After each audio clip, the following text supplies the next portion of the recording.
Tiago capítulo 5, a partir do versículo 7 ao versículo 11. Esse texto nos diz assim: por isso, irmãos, sejam pacientes enquanto esperam a volta do Senhor. Vejam como os lavradores esperam pacientemente as chuvas do outono e da primavera, com grande expectativa, aguardam o amadurecimento de sua preciosa colheita. Sejam também pacientes, fortaleçam-se em seu coração, pois a vinda do Senhor está próxima. Irmãos, não se queixem uns dos outros, para que não sejam julgados, pois vejam, o juiz está à porta. Irmãos, tomem como exemplo de paciência no sofrimento os profetas que falaram em nome do Senhor Jesus. Consideramos felizes aqueles que permanecem firmes em meio à aflição. Vocês ouviram falar de Jó, um homem de muita perseverança, sabem como no final o Senhor foi bondoso com ele, pois o Senhor é cheio de compaixão e misericórdia. Amém? Queridos, hoje esse texto nos leva a meditar em algumas questões que nos provocam, na verdade. Porque quando você está nervoso, agitado, inquieto, e alguém diz assim, tenha paciência, você já viu o poder que isso tem? Calma. Isso é poderoso, irmãos. Isso triplica, quintuplica a raiva e a impaciência de alguém. Você vê que é uma coisa poderosíssima.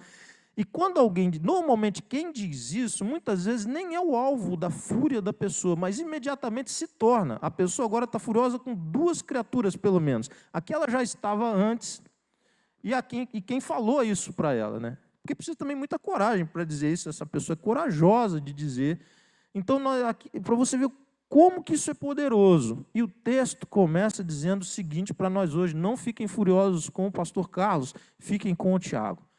Irmãos, sejam pacientes. Naquela altura, bem no início da igreja, irmãos, muito recente a ressurreição de Jesus, os primeiros convertidos. Esse possivelmente é um material mais antigo escrito depois da ascensão de Jesus. Aqueles irmãos esperavam que Jesus voltasse imediatamente na geração deles. A expectativa era essa. E por isso essa menção. E a palavra de Tiago, para eles e para nós hoje, é uma palavra bendita, irmãos. Porque nós somos mais felizes, mais equilibrados, mais santos, quando nós esperamos com paciência no Senhor. Não são poucas as vezes que nós metemos os pés pelas mãos, que nós tomamos decisões precipitadas e que depois nos arrependemos delas grandemente. Quando nós poderíamos ter evitado se nós soubéssemos lidar com aquele momento de aflição, com aquele momento de dificuldade, com aquela ansiedade, com aquela inquietação da nossa alma. Esses irmãos a quem Tiago escreve, eles estavam vivendo um momento difícil de suas vidas, porque eles eram perseguidos basicamente por dois grupos. Eles eram perseguidos pelos judeus que viam naquele movimento dos seguidores do caminho uma seita, algo que deveria ser extirpado de forma completa. Eles eram um desvio do judaísmo. Esses homens, os primeiros convertidos, eles saem de dentro do judaísmo e agora então toda a liderança religiosa judaica, eles têm o desejo de abafar e aquietar aquele movimento, de fazer calar aquele movimento. Mas essa perseguição, conquanto que fosse forte, ela era acompanhada de uma outra mais forte ainda. Porque essas criaturas se convertiam, os nossos irmãos do começo da história da igreja, e então eles eram denunciados à autoridade romana, e porque eles cometiam um delito muito grave aos olhos do Império Romano. Eles não se dobravam, eles não se curvavam e eles não adoravam ao imperador. E o imperador, com toda a sua humildade, ele se colocava como uma divindade. Você veja que pessoa. E ele exigia também adoração. Agora nós temos uma química explosiva. Essas famílias, esses irmãos e irmãs, tinham que sair de suas casas, tinham que sair de suas famílias, e eles tinham que abandonar a sua vida para viver em outro lugar, para se deslocarem para outros lugares, por conta da perseguição que se estabelecera no início da igreja. Eu não vou entrar muito nisso hoje, mas eu quero te dizer uma coisa, aproveitando já esse momento. Nós somos uma geração que avaliamos a vida cristã muitas vezes dizendo mais ou menos o seguinte: se isso incomoda, se isso me desequilibra, se isso está me tirando a estabilidade da minha vida, logo não é de Deus. Se esses irmãos tivessem essa ótica, a pior coisa que eles tinham feito era andar com Jesus, porque foi tudo que aconteceu na vida deles. Eles tinham vidas mais tranquilas, confortáveis, antes de confessarem a Jesus como Senhor e Salvador de suas vidas. Essa lógica é perversa. A nós foi prometido paz, presença, poder do Senhor, para perseverarmos diante das aflições. Não há promessa que nós não passemos pelas aflições. Nenhuma promessa. A promessa de que nós teremos a presença dele conosco, o poder dele conosco, a graça sendo derramada em nossas vidas. E esse é o motivo de desenvolvermos paciência no Senhor, porque ele é conosco. Amém, irmãos? Às vezes os adultos olham para as crianças, e as crianças elas são ansiosas para crescer, né? Criança quer crescer, gente. Criança ela nunca está satisfeita com a idade. Depois que ela cresce, ela quer voltar, mas aí não tem mais jeito. Mas enquanto ela é criança, ela quer crescer, ela quer ser mais velha. Eu já sei, eu já isso, é assim. O adolescente também quer ficar mais velho. Hoje não é tão forte, mas lá na minha época, no século passado, era uma coisa de louco você fazer 18 anos, você ia poder dirigir, irmão. Você pensa uma coisa que era fantástica, vai poder dirigir. Você vai poder pegar a caranga e dar o seu rolê. Hoje isso não é tão forte, mas a ideia de avançar e de crescer, ela marca muitos momentos das nossas vidas. E quando a gente vai ficando mais velho, isso vai diminuindo bastante, né? A gente quer ficar travando o tempo, também não é possível. Não é possível acelerar, não é possível frear. E ambos podem trazer muita impaciência e angústia e ansiedade. Esse texto, irmãos, ele apresenta a vida dos lavradores como um modelo daquilo que o cristão deve ser diante do Senhor. A partir do versículo, ainda no 7, vejam, parte B, vejam como os lavradores esperam pacientemente as chuvas do outono e da primavera. Aí ele vai mostrar como eles fazem. Com grande expectativa, aguardam. Com grande expectativa, aguardam o amadurecimento de sua preciosa colheita. Sejam também pacientes. O lavrador trabalha, ele prepara a terra, e é trabalho duro, irmãos. Acorda-se muito cedo, muito cedo. Preparar a terra, lançar as sementes, cuidar da semente e esperar cuidando. Guardem isso, irmãos. É uma espera cuidadosa. Não é uma espera largada. Não é uma espera assim, eu joguei a semente e agora tudo está pronto. Não está. Aquilo precisa ser cultivado. Por isso que fala que é um cultivo. Dá trabalho, exige paciência. Mas sabe o que mais que exige? E que para mim é a senha da paciência? É o portal que se abre para uma vida mais paciente, exige dependência. Há uma relação direta entre ter paciência, desenvolver paciência e desenvolver confiança e dependência de Deus. Porque o lavrador, ele não é capaz de fazer a chuva vir na hora certa, no dia certo, com a intensidade certa. Ele não é capaz disso. Então ele tem o quê? Confiança. Ele espera, ele aguarda algo que só pode ser movida pelo próprio Deus na vida dele, para abençoar a vida dele. Ele confia que Deus está a considerar, a olhar o trabalho dele, o esforço dele, e esse Deus, com a sua graça, vai derramar chuva no tempo certo, na quantidade certa, adequada. Então ele trabalha, ele confia e ele depende de Deus. Você pode perceber que quando isso vai baixando nas nossas vidas, a impaciência, a ansiedade e muitos outros pensamentos que nos levam para longe de Deus, ao invés de nos levarmos para perto dele, vai tomando forma dentro de nós.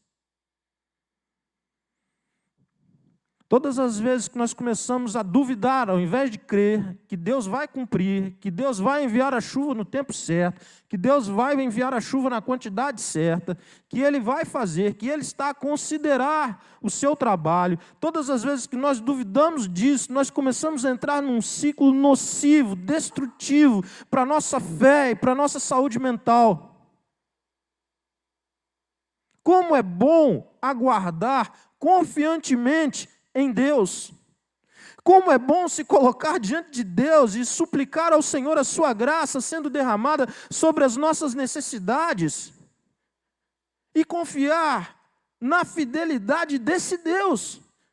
E como é maravilhoso depois poder agradecer que a chuva veio e que aquela colheita é maravilhosa. Porque Deus foi gracioso. Tem algumas coisas, como na nossa cultura urbana, essa história de lavrar a terra é uma realidade distante. Alguns irmãos viveram isso, certamente, e viveram em outra época, mais na juventude ou criança, pessoas que tiveram essa experiência, mas a geração mais nova não sabe de onde veio o leite, irmãos. Eu quero tentar mostrar uma coisa para você, que esse texto lança luz sobre isso. No Antigo Testamento, quando esse povo ia colher, irmãos, você não consegue colher tudo num dia, é impossível. Tinha que ter uma lavoura muito pequenininha para colher tudo num dia. E estava na época da colheita, os campos estavam brancos, prontos para a colheita. E os lavradores, os trabalhadores vão colher. E sabe o que o dono da colheita fazia, o dono da terra? A primeira 10ª parte do que ele recebia, ele entregava. Isso é muito importante para nós, porque ensina mais do que nesse tempo. Sabe por quê? Porque ele não tinha garantia dos outros 90. Não podia vir uma praga de gafanhoto justo depois que ele entregou a 10ª parte. Ele colheu a 10ª parte e entregou. Tinha 90. Mas ele continuava crendo que Deus derramaria da graça dele para colher até o último grão. Muito mais do que a quantidade ou o valor, mas a relação que se estabelece com Deus. A paciência, a confiança e a dependência. O texto avança, queridos, e nos diz assim em versículo 9. Irmãos, não se queixem uns dos outros para que não sejam julgados, pois vejam, o juiz está à porta. Irmãos, tomem como exemplo a paciência no sofrimento, os profetas que falaram em nome do Senhor. Consideramos felizes aqueles que permanecem firmes em meio à aflição. E ele vai citar Jó como exemplo, mas eu quero meditar algumas coisas aqui com vocês. Primeiro, sejam pacientes, versículo 8, e fortaleçam-se em seu coração. Seja forte. Entre a semeadura e a colheita há uma grande manutenção. E esse é o momento de nós demonstrarmos força. Você não vai precisar demonstrar força no dia da colheita, querido. Você vai precisar demonstrar gratidão, mas força não. A força é demonstrada a partir desse Deus que te fortalece, desse Deus que move dentro do seu coração, desse Deus que trabalha dentro de você, te dando uma força para passar pelas dificuldades até que chegue a colheita, para que você permaneça firme, para que você permaneça íntegro, para que você permaneça na presença dEle, para que você permaneça adorando esse Deus que te salvou. É nesse momento que a nossa fé é provada para que sejamos aprovados. E o que atrapalha viver desse jeito? O que ele trata no 9. Queixa, murmuração, reclamação. Isso mina muito. Já viu que coisa chata é você conviver com gente reclamona? É muito chato isso. Gasta os outros. Eu não lembro qual era um desenho que tinha muito antigamente. Eu acho que era uma menina, que quando ela chegava, todo mundo saía. Os irmãos viram esse desenho em alguma época? Como é que era o nome da menina?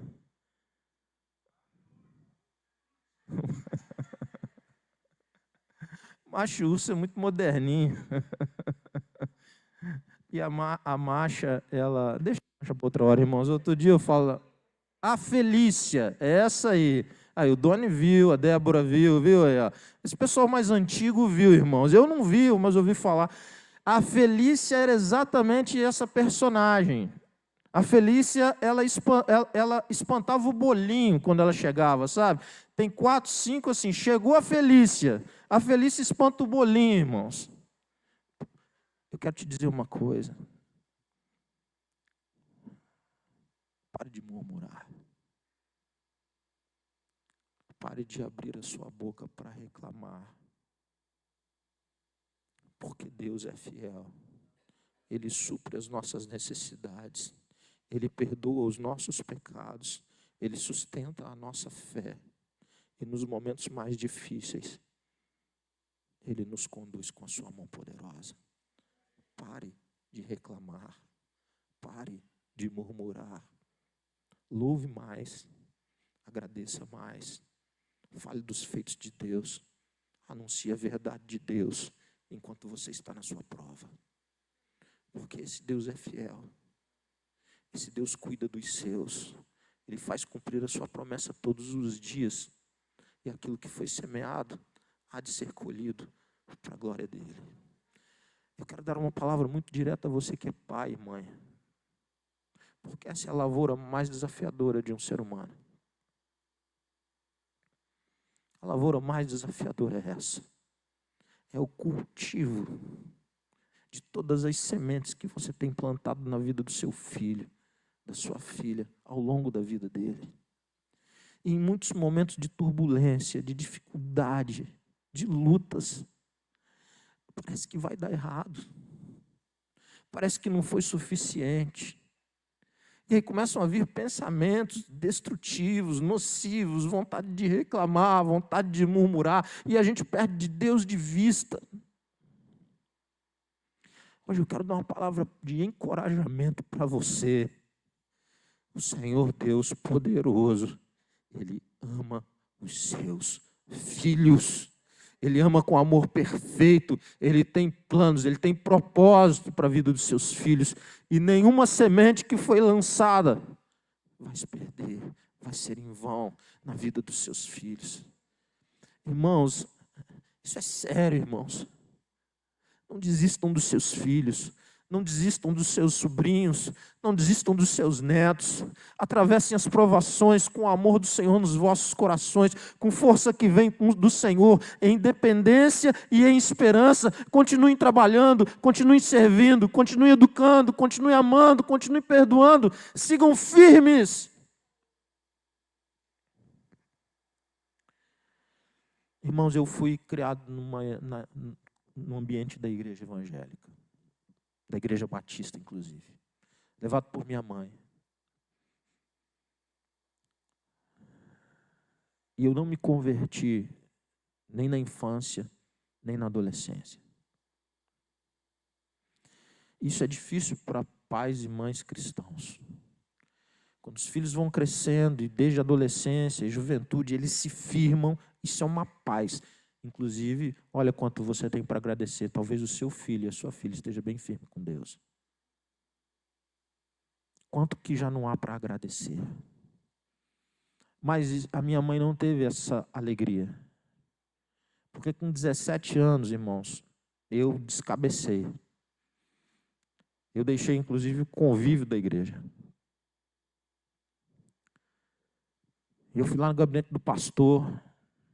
Falei para ele, olha, pastor, aqui todo mundo é formidável, eu gosto de todo mundo aqui é show de bola, mas não quero isso para mim, não.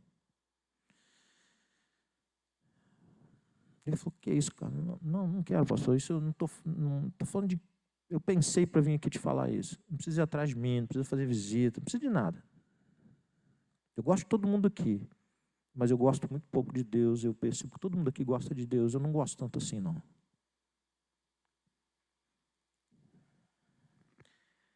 Eu meti os pés pelas mãos forte, irmãos. 17 anos. 17 anos você tem força para fazer muita besteira na sua vida. Você tem pouco temor, muita coragem, nenhuma sabedoria.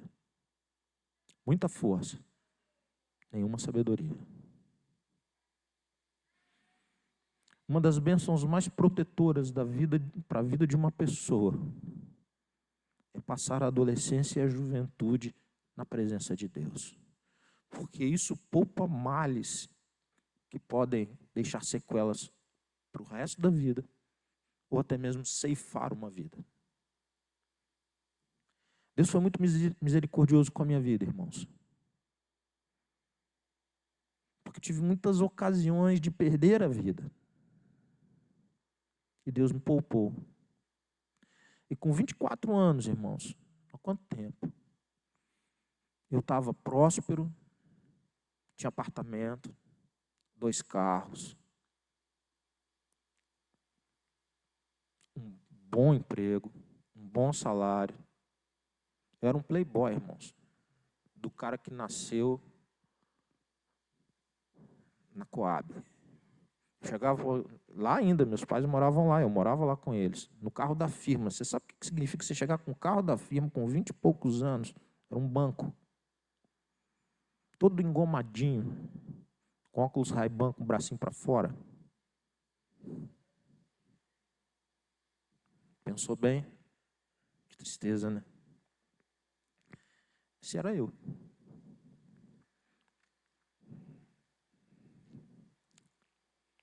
E dentro de mim, uma crise profunda. Eu bati em muitas portas, cada uma pior que a outra. Nenhuma daquelas portas que eu bati, elas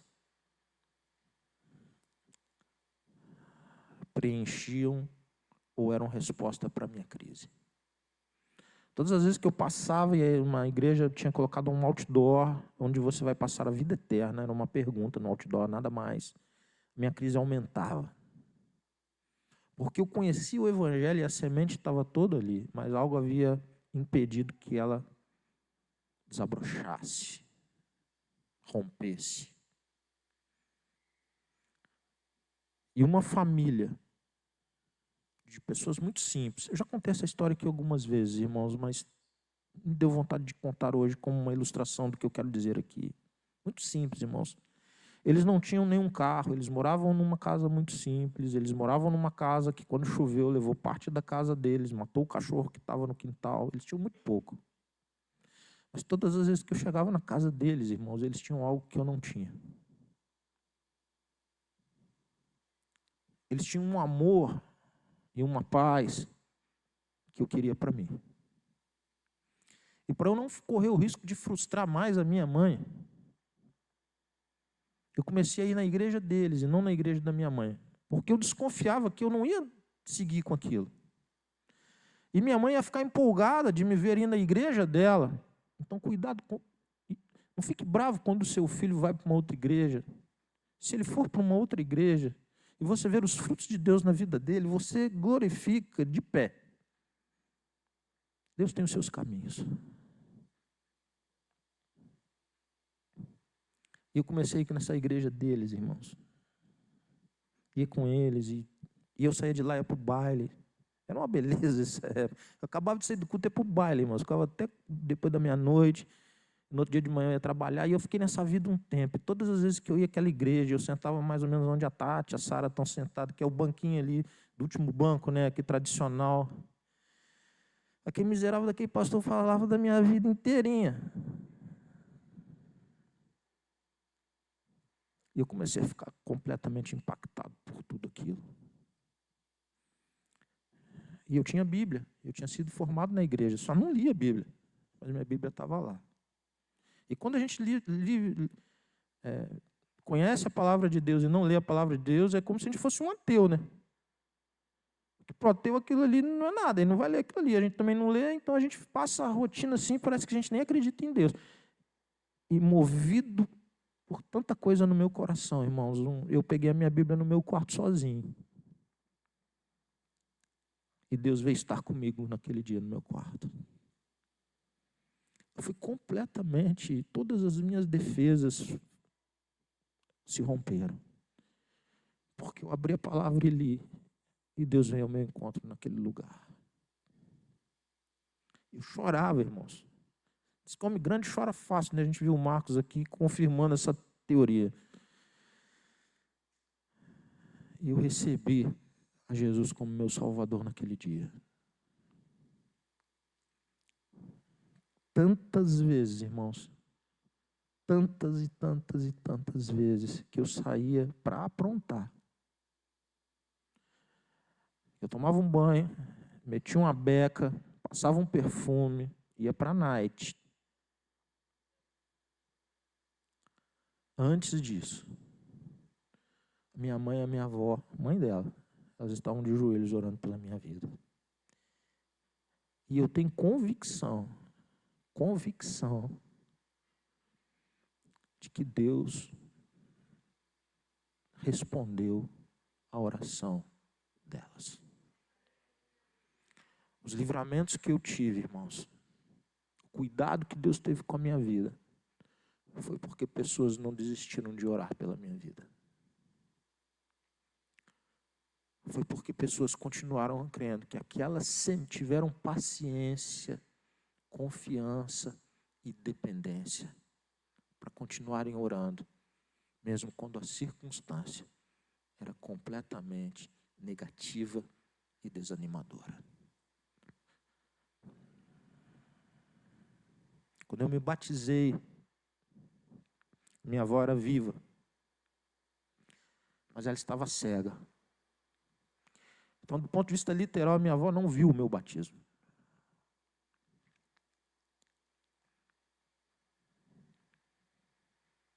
Ela ouviu, ela estava presente, ela acompanhou. Eu me lembro que depois eu fui lá dar um abraço nela. Um abraço de gratidão. Por todas as vezes que ela dobrou os joelhos em meu favor. Foi longo o período para quem espera. De 17 aos 24 anos. É um longo período para quem espera. Mas é pouco diante de tantas histórias de quem ora a vida inteira. Não desista. Não desista do seu filho. Não desista da sua filha. Não desista do seu genro. Não desista da sua nora. Não desista do seu pai. Não desista da sua mãe. Persevere. A semente foi lançada. Persevere. Fortaleça o seu coração no Senhor. O Senhor é misericordioso. Ele tem respostas para as nossas vidas. Ele é um Deus vivo e poderoso que responde orações. Quero ir para o final, irmãos. Ele cita os profetas. Por que será que ele vai falar dos profetas? Ele cita que os profetas, eles são um exemplo de paciência, porque eles agora é falar, antes era fortalecer o coração. Ao invés de murmurar, o que os profetas faziam? Anunciavam. Falavam. E o que isso gerava? Se eles ficassem quietinhos, eles não iam ser tão perseguidos. Mas como eles falavam em nome de Deus, porque esse é exatamente o exercício profético, é falar em nome de Deus, o que se voltava contra eles? Perseguição. Mas aí o Tiago diz assim, tá, mas a gente quando lê a história deles, a gente fala que eles eram felizes, que eles eram abençoados. Olha que história incrível. Olha o Jó, olha o Jeremias, olha o Isaías, olha todo mundo lá de trás, como é que eles perseveraram, como é que eles foram firmes, olha quem veio antes, olha que exemplos que eles são para nós. Nós queremos esses exemplos. Nós queremos passar pela prova com confiança, com dependência, com esperança, sem murmuração e anunciando as grandezas de Deus. Porque esse é o chamado de Tiago para as nossas vidas. Anuncie as grandezas de Deus enquanto você passa pela prova. Eu me lembro, irmãos, que nessa igreja onde eu me converti havia uma pessoa, ela tinha uma filha especial. Também já contei essa história, mas eu quero trazê-la de novo. E era uma menina pequena e ela fazia natação. E essa mãe estava frustradíssima porque a sua filha não evoluía. Era terapia, era isso, era aquilo. A natação, inclusive, o trabalho feito na água, não era bem uma natação, era uma terapia. E ela estava muito frustrada, muito frustrada. E ela já não queria mais levar, porque parecia que aquilo não adiantava. Nunca vinha a colheita, só plantava. E naquele dia ela falou, hoje é o último dia, eu não vou mais.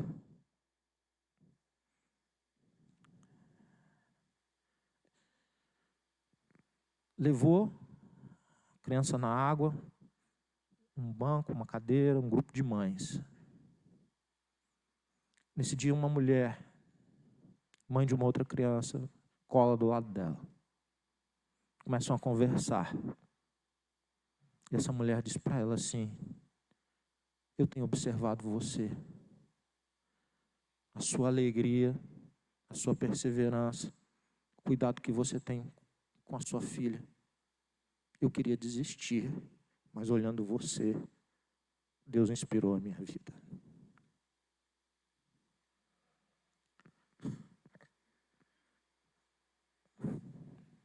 Fortaleça o seu coração no Senhor. O Senhor tem caminhos de bênção e paz para as nossas vidas. Às vezes, a tua perseverança no momento da tua fragilidade, quando você escolhe perseverar no momento da fragilidade, é exatamente o que Deus vai usar como um testemunho diante da vida de pessoas que estão ao teu redor. Quero finalizar. Ele apresenta Jó como um homem de perseverança, mas não de muita perseverança. Sabem como no final o Senhor foi bondoso com ele. Por quê? Por que ele foi bondoso? Porque ele é cheio de compaixão e de misericórdia. Sabe por que nós devemos ser pacientes? Porque o nosso Deus é cheio de compaixão e de misericórdia.